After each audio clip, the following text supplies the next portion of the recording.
Hello, Steve here. Welcome to Real Health. Who'd have thought health is about what we're eating?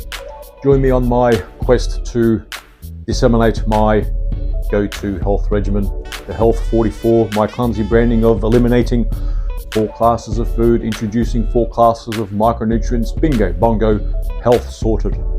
So thank you for your interest. Let's do this. Here we go again. You've clicked on today's episode, environmental and lifestyle choices, how they impact on our health. Right. Too much emphasis is the quick start. There's too much emphasis on the environmental exposure, toxins, psychological environment, and beyond.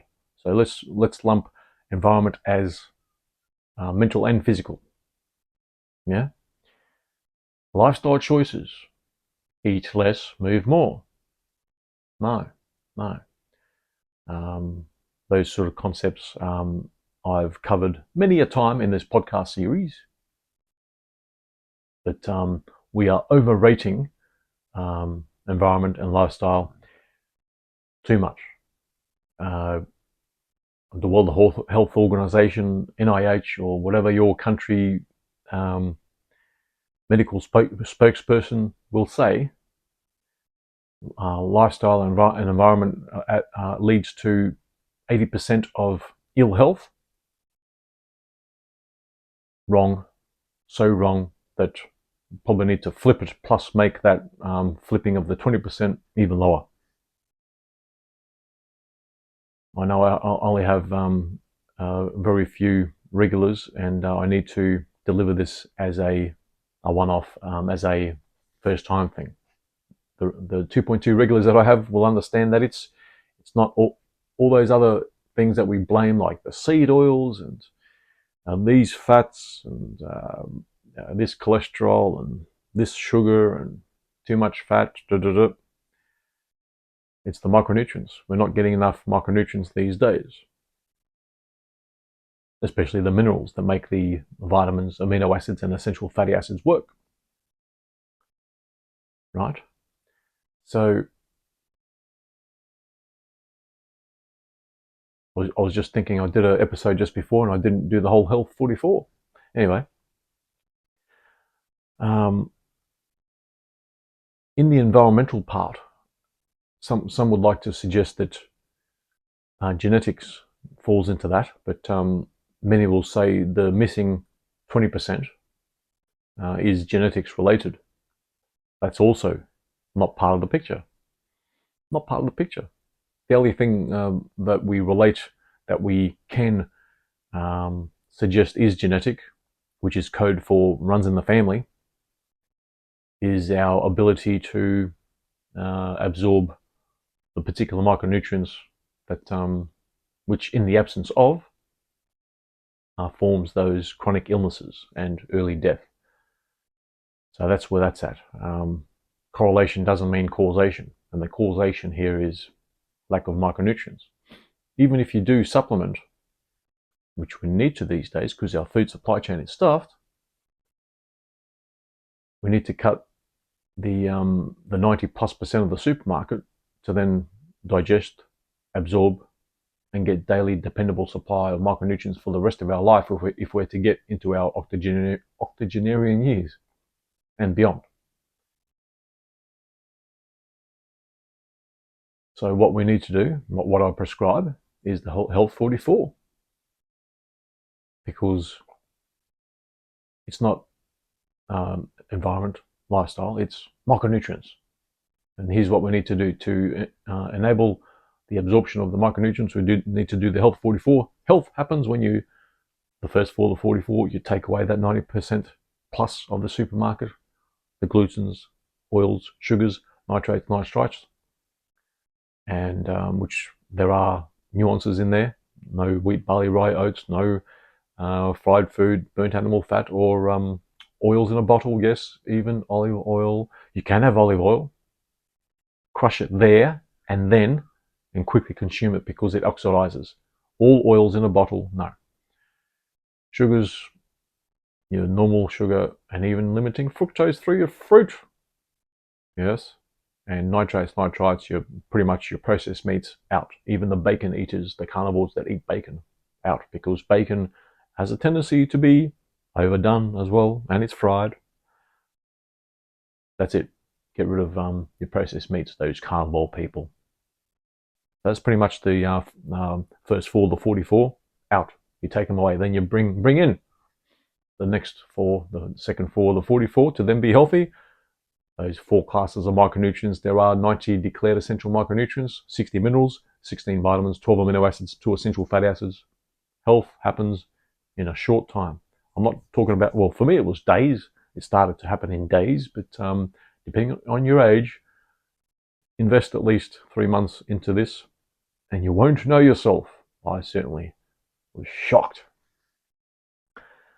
And I have services available, links in the show notes, whatever. Okay?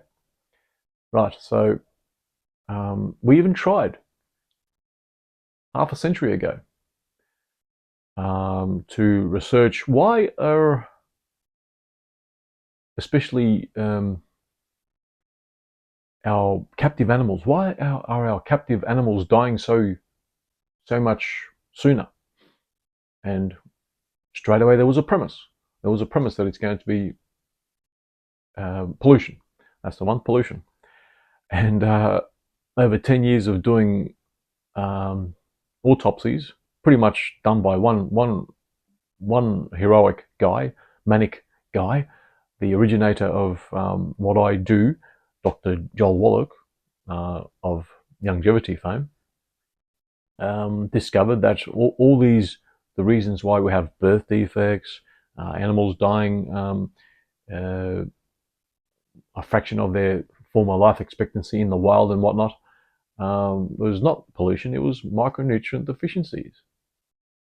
Some indications like bears dying of liver cancer and all that sort of thing, which was pretty much eating moldy bread, those sort of reasons. And it was discovered that even animals require 90 declared essential micronutrients, the vertebrates. So even through that lesson, the NIH, I forget what study it was a $25 million study, pretty much performed that by Joel Wallach himself, and produced a book. The book is now a mint condition book, 25, 30 grand for that book. You can probably get one for $1,000 already. And when they realized that, oh, this book is worth a bit, but they were going for around $4,000 or $5,000 used. So, and the reason why it's in the Smithsonian Institute is probably, we don't want to hear that. We want to blame pollution. I don't know. That's my quick sort of theory on that. So it's not the environmental factors that the toxins and the like. Toxins, the EMFs, the mold, which other toxins can we blame? Yeah, pollution, water quality and the like. Should I put a number on? 5 or 10%? That's where the number should be, not 20 and further. 90% micronutrients. Okay? We need to digest the micronutrients, then absorb the micronutrients by doing the Health 44. And then environment issues will just be this cherry on the top of your health. So, this drywall behind me, it's all going to be quite, what's the word, mold susceptible, that's for sure. And we walk past bakeries with gluten dust floating everywhere. We can't avoid that. We live on these phones, and we can't avoid the EMFs. We walk through EMF even in the countryside where there's EMFs. So if you account for unavoidable exposure to toxins and environmental exposure, then that's what you can't avoid. And so that probably brings the issue to the proper 10%. If we can avoid EMF and mold and all the rest of it, gluten and beyond, then it'll be more like a 5%er. Okay, so there you go. I think I've made my point that it's not the environment and lifestyle factors, not even genetics.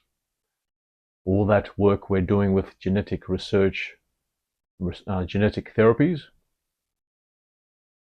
no, it's going to be a waste of trillions of dollars in research, development, investment. Accept the micronutrients, even by faith, because there's a lot of data suggesting it's not micronutrients, but we had data to suggest bleeding people and doing frontal lobotomies was good for our health.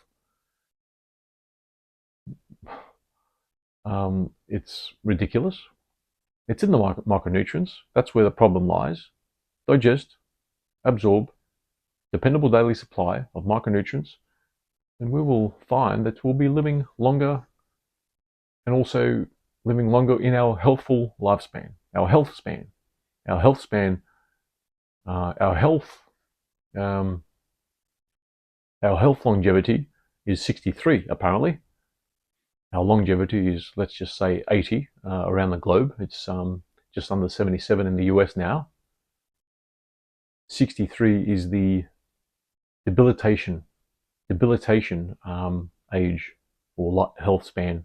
We only are healthy till age 63. And the issues is the micronutrients. Okay? Even by faith, if you don't understand that, well, you won't be living past your 60s in a healthful state. You'll be on half a dozen medications and growing each and every decade that you live. And 80 is not a ripe old age. It's a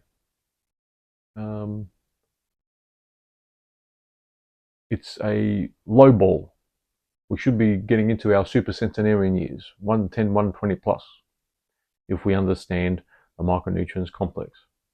And those 103-year-olds that get asked, why do you live so long? What do you attribute your longevity to? And we all hear community, a bit of sherry. I smoked until the age of 55. They don't know either. Okay, it's just luck, unknowing luck, and it's not their diet. Even if you suggest vegan or carnivore or keto or pescatarian or any of that, Atkins diet, all the other diets out there. Vegetarianism was doing its deal a few decades ago. So understand the micronutrients, and you'll be better off than clutching at the environmental and lifestyle reasons for not living longer than we should. That's it for now. Until the next time, bye-bye.